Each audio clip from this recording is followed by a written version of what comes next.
Hello and welcome to Sakshi Post. Today on our program, we have a very special guest who's a psychologist, who's a mother, who's an entrepreneur. She is the CEO and founder of Sanctuary of Life, and she is an integrated therapist and a mind and body wellness coach. Hello, Mrs. Haripriya Naresh. So, could you tell us a little bit about what led you into the business of helping people, of seeing that people have fit mental and physical life together? Sure. So when I was growing up, I was pretty confused about how life showed up around. Why did people behave in a particular way? So when it was time to choose a subject, psychology was the one that I chose. In spite of doing, the degree, the postgrad, when I entered into my own adult life, living life from my choices, the career, the choice of a partner, became the mother, and that too of girls. I so badly wanted girls. I had realized that my emotional and mental quotient was actually dipping. For me, it was quite a surprise. In spite of being a psychologist, I'm really not able to feel the joy and ease of living life and dealing with all the roles and demands that came. How are the rest of the world doing it? And then that's when just my psychological practice I felt was not enough. There was a part of me that was searching for more. I did connect with the fact that as a human being, we are a very integrated entity. We are not just a physical body. We have this mental body we call the mind, and an emotional body, and then there is this energy body we call the aura. And in a country like India, we know about chakras and nadis. And there is this being that, or the soul or the spirit that we call, that chose to come here. What the heck am I doing here was a question that I asked, and I didn't have answers for all these parts of me. I didn't know these parts of me. My connect with them was not such. So that's where my journey began, of collecting all the different integrated sciences that tell me about my mind, my emotional body, my inner dynamics, so that I can better understand my inner world, so that no matter what shows up in the outer world, I will know what choices work for me and how to deal with it. In that journey, that's when I love sharing what works for me and what I'm excited about. And that's when I started evolving them into tips, techniques, modules, which I can then share with my clients. So I was into workshops of life and living, corporate training. I had started, seeing clients one-to-one. So I evolved this concept called the human behind the role. And if we can just put aside the role that, if I'm looking at you, the role that you play in my life, and I look at you just as a human being, and you have this mind and the heart and whatever space, and there's a large part of what's happening which I'm not aware of. And when something happens or you say something, can I just widen my horizon to say, I wonder what's happening here. Wow, it's very interesting what he's saying or what's happening. And from there, start looking at, okay, what can I do? What's happening to me? Now, what are the choices? And I think that's where the journey began. So Sanctuary of Life then took form. It's all about rediscover, living, loving, and learning. I don't look at anything as a wrongness or a problem. I look at, okay, if there's something happening here which seems to be a little challenging for you, and maybe you don't understand what's happening, let's get to know more. It's about an exploration. Let's get to know more.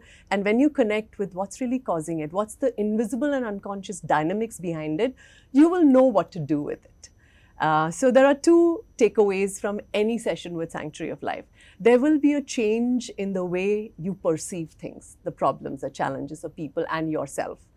And you will pick up tools and techniques which are really fun, little mind tools, emotional tools, energy tools to change what's not working for you. So that's how my journey began with myself, and now I just share it with so many others.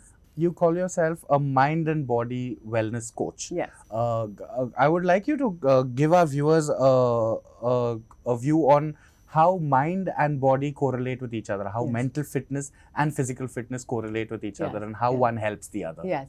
So when I started into my subject of psychology, psychology is the science of behavior. But what causes the behavior is the mind. Now, when you look at the mental body or the mind that we have, I think everyone knows that 10% is a conscious mind and 90% is a subconscious mind. When we conversationally keep saying mind, mind, we are actually referring to only the 10%. Because most of us are not really using or connected with or operating from our subconscious mind. But that's where everything is stored. All the situations, incidents, effects, the way we have gone through things in life, they're all stored as files in our subconscious mind. They not only have the story drama of what happened, but even the charges with which we went through it, our fears, our worries, the points of view we picked up, the beliefs, the assumptions, and the emotions with which we did go through them. So today also when something happens, there could be triggers because it's triggering a particular file, and then there's so many files where now I may react with anger way more than what's asked for in that situation. And you don't know, why did I do that? So there is this large space, which is our own space, which we are not very connected with. And everything, so from that space, we are behaving, we are performing, we are experiencing. And if we are not connected with that, we may not know, why am I behaving like this? Why am I not able to perform effectively? What's taking away my focus and concentration? Why am I experiencing it in this way when I can experience it in a different way? Why am I not able to do that? I think these are questions really right from the mouths of my clients, from my own self, of not knowing. And with work by famous scientists like the Japanese scientist Marasu Emoto, and I'm sure a lot of people know about his water experiments, which were done decades back, he proved to the world that energy can change the molecular structure of matter. Now, thoughts are energy, emotions are energy, feelings are energy. We are holding all this in our space. Are we aware what it is doing to our physical body when 70% of our body is water? So today, even with Dr. Bruce Lipton's work, his famous book, Biology of Beliefs, 90% of what's happening in our body, the cause is not in the body. The cause is in our other bodies, which is our mental body, emotional body. How are we choosing to perceive things that are happening to us in life and live it? In life, cool stuff happens and some crappy stuff happens. So the way I, choose to experience the cool stuff, am I changing drastically how I will choose to experience the crappy stuff? Or can I have a way in which I have fun with the crap also? Those are choices we have. So that's what Sanctuary of Life is here to equip, assist, and empower people to just live their day-to-day life with more joy and more fulfillment. Because there is a real reason why we chose to come here, right? It was to experience things, to learn things, and opportunities to create and contribute. So are we really living what we have come here for, to experience, learn, create, contribute? Or have we got caught in the story and drama and very often a trauma? Is a question I invite people to look at and then take it forward. Okay. So while going through your introduction, I noticed this word clinical hypnotherapy. And my exposure to hypnosis is, back in the day in Cartoon Network, there used to be one person dangling a yo-yo in front of somebody and manipulating that other person. And nowadays, I've heard of clinical hypnotherapy taking precedence in trying to help people in, getting themselves better. So can you tell our viewers as to what exactly clinical hypnotherapy is? Sure. And how it helps? Sure. So hypnosis is something very different, and clinical hypnotherapy is each person accessing their own subconscious mind. There are ways you can do it on your own, and it's most effective when you do it with a therapist. Our subconscious mind has so many files of experience, which is forming the basis for a lot of patterns, triggers. Even when something happens or someone even says something, why does it affect us so much? The charges with which we have gone through it in the past, they are locked in our physical body too, as cellular memories. These are terms now very popular.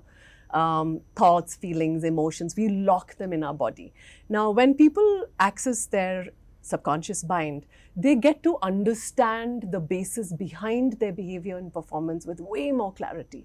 This happened at that time, and that's why when I go up on stage, I break into a sweat and, I'm not able to speak properly. Whereas if I'm talking to 2-3 people, I'm very good with my communication. Or when I get into flights, why do I go into a little of a panic attack? Or why is there so much of constant worry? Or there are so many fears that I'm aware of. Where is it coming from? What's the basis? And how much I try to, distract myself, cognitively put it aside, I'm not able to do it. So all these questions people have, the root cause or the reasons are there in our own subconscious mind. So with the help of a therapist, if people can actually go, it's a very interesting and fun way. It's not really a very serious business of going into your subconscious mind. In fact, then you have to also connect with your inner space. It's very relaxing.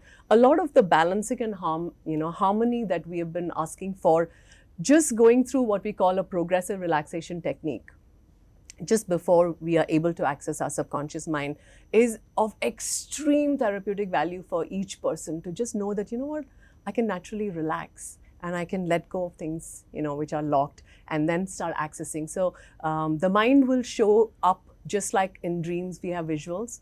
Your subconscious mind will show up of what happened, what can we look at. And it's amazing. Fears, effectiveness in performance, issues with relationships, our connection with ourselves, which may not be how much we try, not very good.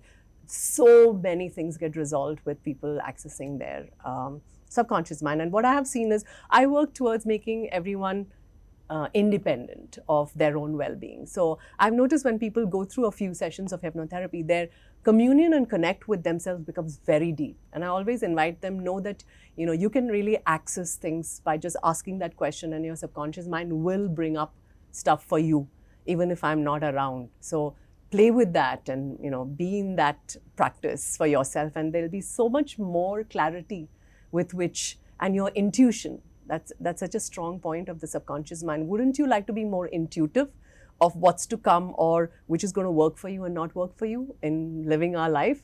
So all those capacities people once again connect with. Maybe as children we were connected to it and we kind of lost connection, and now people operate from that.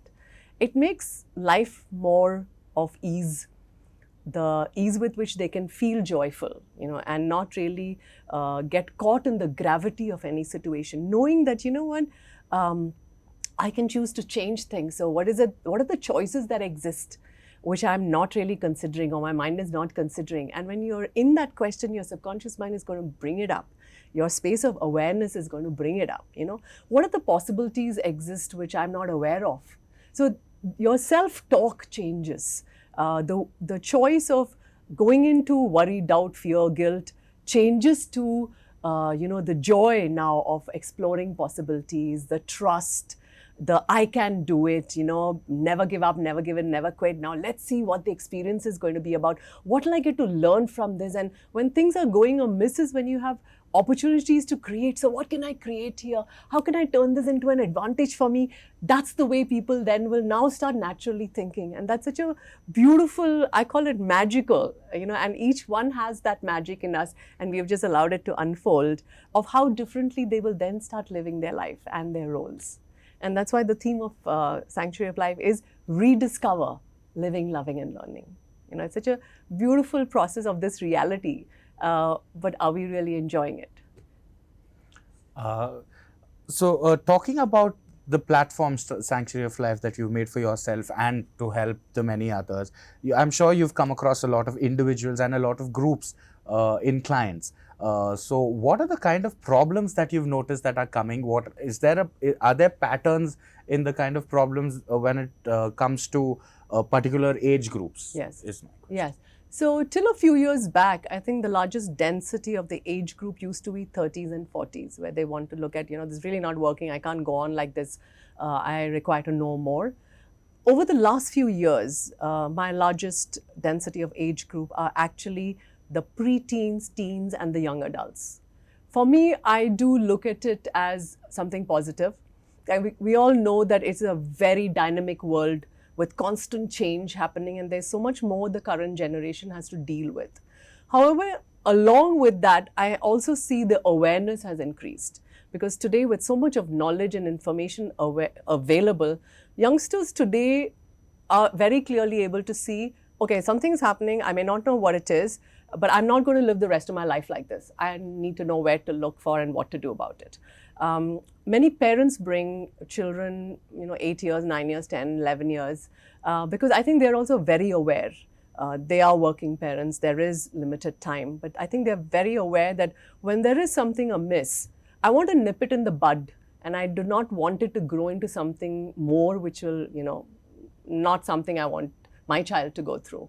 So that awareness now being high, the age group now is really, the shift has happened. It's not that the 30s and 40s do not come, but Anxiety, depression seems to be the highest. Like I mentioned earlier, it's like a cold and cough now. Feeling low, not able to perform, whether when it's students not able to focus and have interest in their studies, they were getting good marks and now there's a dip and they really can't put a finger on what's happening. But I'm just not feeling good within, nothing really interests me. They start becoming more withdrawn socially too, not interacting with their friends. When it comes to the working age group, a very similar thing. They have to perform. Their future success depends on that. Effectiveness and the ease with which they can go through their work day seems to be more of a strain. They are able to see that just getting through the day has become such an ordeal for me. So they all can see that, well, hello, I won't last very long if I go on like this. So that's where a lot of them are coming from. I'm very glad that they come in from, before. There used to be this whole stigma towards, taking help when it comes to our mental and emotional well-being. And I can see that that's changing so much. And especially in a city like Hyderabad, there's so much of exposure. And I've been here now for the last 11 years. We moved in from Mumbai. I've seen so much of shift and change in that. Because we don't really hesitate when something happens to our physical body, like a throat pain or a boil has come or there's some ache or pain. We go to the doctor very easily. There's no shame or stigma with that. Even if it is a gallbladder or a surgery, we don't look at it as a stigma. The other bodies are also as important, though they may be invisible as of now. The well-being of our mental and emotional body is going to affect our day and our life. And more awareness about it's really okay to go ahead and, terms now like life coaches, mind body wellness coaches, I think makes it a little more ease for people to say, yeah, I'd like to, a coach definitely helps me play the game better. So this is a game of life and I would like to, approach a coach and see what else can I do to make it more fun and more ease, play the game better for me. So I think that space has opened up. I think the next segment after anxiety and depression are relationship issues, whether it's parent-child, whether it's spouses, whether it's colleagues, whether it's in-laws. That largely engages with the well-being, amiss. And somewhere, I think there is one core which I mentioned before and I stick to is our connection with ourselves. Getting to know the team that you have of your mind, body, heart, spirit is not something we are really incorporating into our daily life or academic life. So by the time we hit adulthood and we have to live life, we are not connected with this team that's going to assist us to play this game of life. And somewhere that, void or lack of information or connect, when it's not there internally, if I don't have my own back, I'm not aware of my capacities and abilities, I don't feel good about myself, we will be dependent on external people and forces. They're not always available for us. So then what happens to this person? Who has my back? How will I deal with it? So there is an increasing sense of helplessness and powerlessness, which even seems to be the basis behind anxiety and depression, which has no age or gender. It just seems to be now catching up with everyone. And somewhere if we can at the school level, with parenting also, we have so much focus given on to a child's physical growth, and the academic. But if parents can really be more aware of what else about my child's mental well-being and emotional well-being and the muscles that need to build there, can I also incorporate? And today we all are working, mother, father, whoever we are. There is limitation of time, but what's the quality of time? What is a priority that I can have in mind when it comes to taking care of children, or even the crazy, chaotic age when they suddenly become aliens, which is called the teenage, right? Where they are finding themselves, we don't recognize why they are being different, where more understanding, more patience is, really required. So if these kind of fall into place, there'll be a very different space of well-being as we understand it to be, of more harmonious, more balance that each one of us can explore. And with organization like Sanctuary of Life and so many others, this is available in today's time. My invitation is reach out to people, reach out, find out, you have Google, you have information, reach out, talk, find out, explore and see what works for you. And go to people, go to organizations, go to professionals which resonate with you and how you'd like to work, and get to know your team. this game is a very, very enjoyable and interesting one. Let's play it that way. You've spoken about, people having issues with their relationships. And of late, in the generation which we are, and I define generation by the age group, okay, there are a lot of people, the number of people getting into relationships and getting out of them have increased. Yes. Let's say from 10 years back to now. Yes. Okay. So now, if there is a person in our particular friend circle, or maybe somebody we are acquainted with, or somebody whom we come across almost on a daily basis, if there's somebody who has gone through a terrible breakup, let's say, and who has faced some sort of emotional abuse through the relationship and is slowly, gradually getting out of it, how can we be of help to that person without being intrusive or without being, too into his personal space, but at the same time trying to help the person get out of the space he is in? Yes. So there are certain behavioral signs people will start giving, even in your home and in your close friend circle. Like they'll suddenly become more quiet, not as chatty, a little withdrawn. When you ask them, let's go out here, there, they may actually 9 out of 10 times say no. They really do not interact so much, like whether it was chatting or they are not feeling good. You can see that on their face. They are not very joyful. Prefer staying by themselves, even when it's work related. You can just see it in people that they are withdrawn, not interested. A lot of the eye contact is not happening. I think the joy and the happiness quotient is one of the most obvious factors that it shows that the person is no longer joyful. When everyone's laughing, they may not really be interested. They may choose to move away. So those are signs, and what is very interesting when I talk to people, the response people give me is, but that's how life has become nowadays. It's not very joyful. Every day is like a chore, and so unfortunately that's not true. I feel that as beings, we are beings of joy and balance and harmony. We are naturally like that, just like kids are.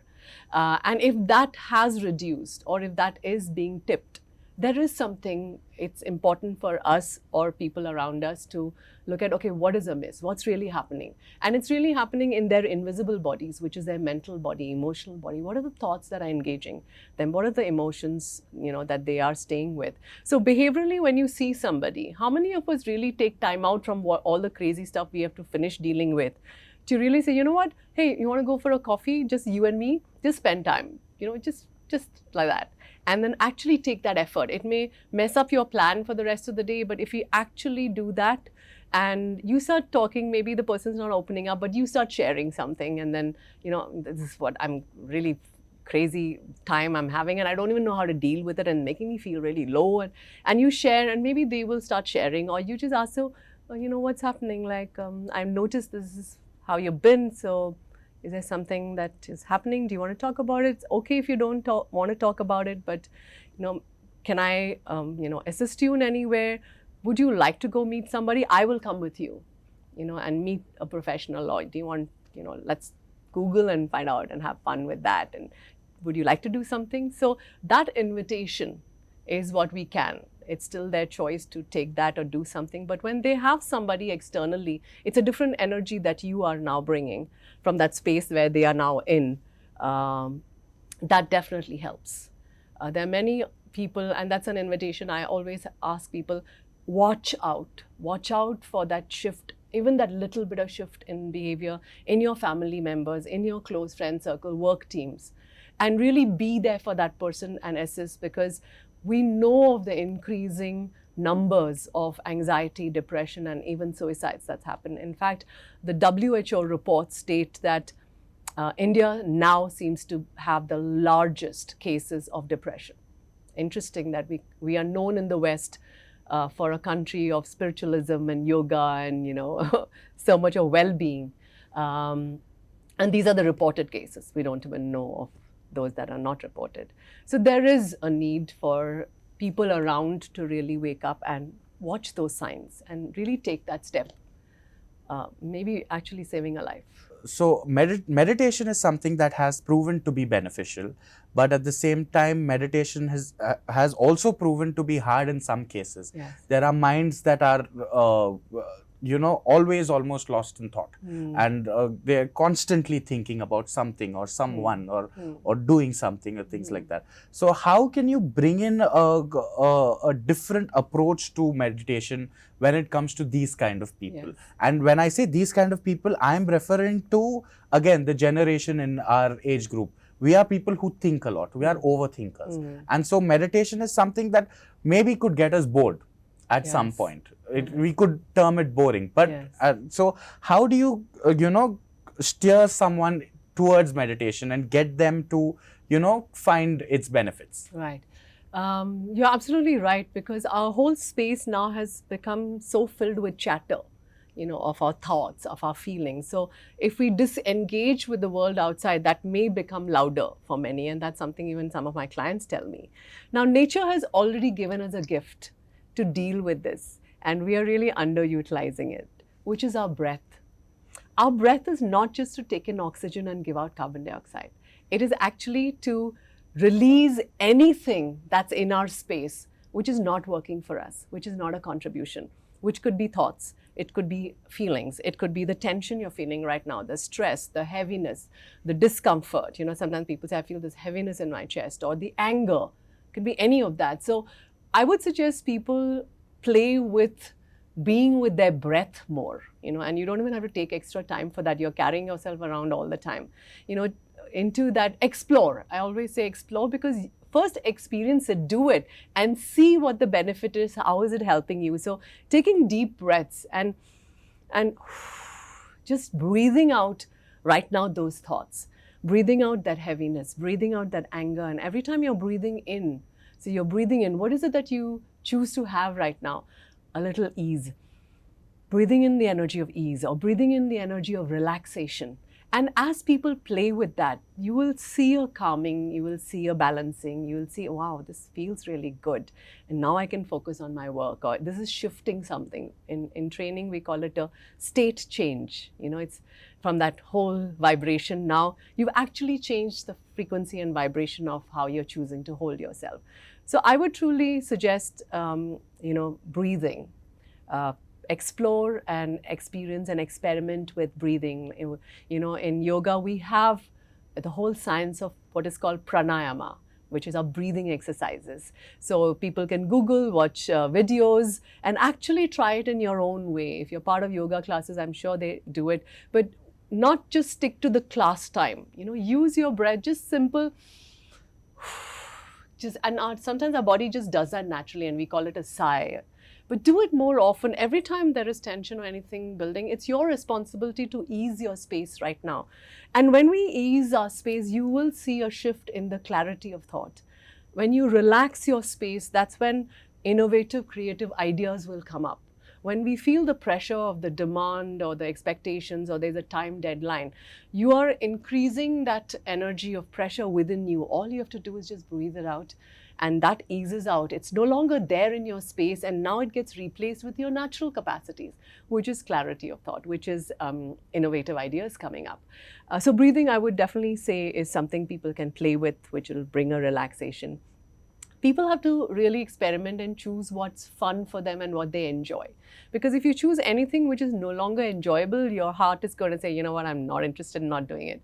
So maybe those bodies that love dancing, put on music. Whenever you are feeling low or irritated or angry, put on music which makes you feel good. Whether you're in your workplace also and you can't really dance around, you can jig in your seat, in your car seat. When you're, not having anyone around, move your body and, dance. Physical fitness, I really give a lot of priority to. So, join Zumba classes, aerobics, or, Bollywood dancing, whatever is fun for you. Where really science today has shown how when we do physical activity, it could be even simple walking fast, jogging, swimming, cycling, whatever is enjoyable, it throws out the negative energy that we are holding or the heaviness. And when it is an activity which you enjoy, now you're choosing to hold the space and energy of joy. So all that anger, irritation is now being replaced with this, and that's naturally going to reduce. So these are other options people can go through, and as they start getting more connected with themselves, whenever you have this inner guidance or choice of, yeah, I would like to go explore, meditation or guided visualizations or other energy techniques, I think people should just go and explore, experiment, and see what works for you. Okay. Thank you so much, Mrs. Haripriya Naresh. Before we conclude, is there something that you would like to give our viewers to take away from this conversation that we've had? Sure. So, are you aware that you actually don't stand on your 2 feet? Your body does. But you, the human being, actually stands on these 4 pillars. Your physical well-being, your mental well-being, your emotional well-being, and your energetic well-being. Life happens around us, and it will continue to. What happens in life is actually not the problem. When something happens in life, there are 3 pieces of information that we don't have at that time, which is what tips our balance. 1, are you aware when something happens that one of your pillars is tipping? 2, are you aware when this happens, why does this pillar of yours tip? That one's is not tipping, this one's is not tipping. Why is mine tipping? And 3, do you have a tool or technique right now available to balance it back so that now you can deal with the situation? So it's just these 3 pieces of information that you require for your well-being to be as you would like it to be. This is my journey to really create more awareness about it, and this is an invitation I would like to leave with you all anywhere where there are groups of 30, 40. It could be in organizations, gated communities, and the people are there. Please do invite me. I would love to come and gift you a session which I call The Game of Life and the Human Behind the Role, where all the basics that you require to know about your 4 pillars is what I share, and then it's your choice what you do with it. Thank you so much. Thank you so much. So viewers, this was Mrs. Haripriya Naresh. Stay tuned to Sakshi Post for more such interesting talks with such interesting people. Thank you so much.